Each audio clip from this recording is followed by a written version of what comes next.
across these three candidates, you really have the full spectrum of the Democratic National Party's views on Israel. And Representative Stevens, you have sort of the traditional AIPAC pro-Israel view.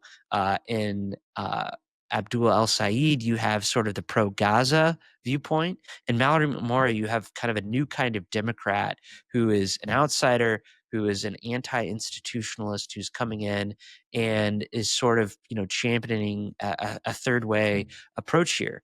And so I think it's sort of interesting that in the battleground that is Democrats' most important Senate seat to defend, arguably, you have such a contentious primary on the left, even as Republicans have coalesced around Mike Rogers. What do you make of this moment on Israel politics writ large in the United States?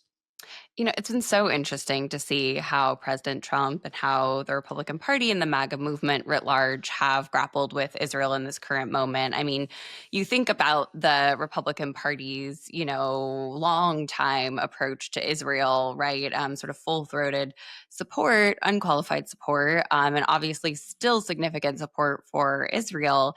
But we're seeing, I would say, more, reservations again about, U.S. involvement in, affairs outside of its borders.